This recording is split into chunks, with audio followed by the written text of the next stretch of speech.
यह आजादी अचानक नहीं मिली हमें, आजादी के लिए कीमत चुकानी पड़ी थी। 1922 में चोरी चोरा की ऐतिहासिक घटना घटित होती है। इस ऐतिहासिक घटना ने अंग्रेजों की चूलों को हिला करके रख दिया था। 1925 में लखनऊ के काकोरी में पंडित राम प्रसाद बिस्मिल, ठाकुर रोशन सिंह, अस्फाउल्लाह खां, चंद्रशेखर आजाद, सचिंद्रनाथ सान्याल, राजेंद्र नाथ लाड़ी, इन सभी क्रांतिकारियों ने मिलकर के भारत को लूट करके ब्रिटिश सर जो पैसा इंग्लैंड ले जाना चाहते थे, उस पैसे को वापस अपने कब्जे में लेकर के भारत की आजादी के लिए उसका इस्तेमाल हो, इसके लिए उन्होंने कार्य प्रारंभ किया था। एक train action, Kakori train action की घटना को अंजाम दिया था। बहनों और भाइयों, अंग्रेजों ने इसे डकैती कहा था। और क्या दुर्भाग्य है कि 1947 में देश आजाद होता है और 1947 से लेकर के लगातार 2022 तक देश के अंदर यही पढ़ाया जाता रहा है कि काकोरी डकैती की घटना, काकोरी ट्रेन डकैती की घटना सिखाया जाता रहा। क्रांतिकारियों का इससे बड़ा अपमान क्या हो सकता है।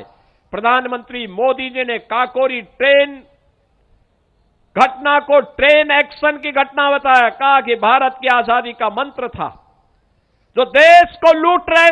हम आभारी हैं प्रधानमंत्री मोदी जी के, जिन्होंने देश की आजादी के अमृत महोत्सव वर्ष में 2022 में नेशनल फ्लैग कोड में संशोधन करते हुए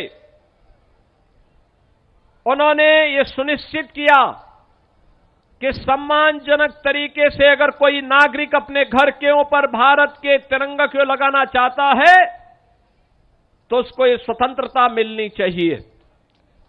और हर घर तिरंगा, ये प्रधानमंत्री मोदी जी के उसी आह्वान का हिस्सा है जब भारत का हर नागरिक अपने राष्ट्र के प्रतीक, भारत के आन बान शान के प्रतीक तिरंगा को अपने घर के ऊपर लहरा करके गौरव की अनुभूति कर सकता है। बहनों और भाइयों, हम सबको इस बारे में ध्यान रखना होगा। 2022, 2023, 2024, 2025 के बाद अब 2026 में भी ये तिरंगा यात्रा के साथ हर घर तिरंगा का यह अभियान आज चरम की ओर आगे बढ़ रहा है।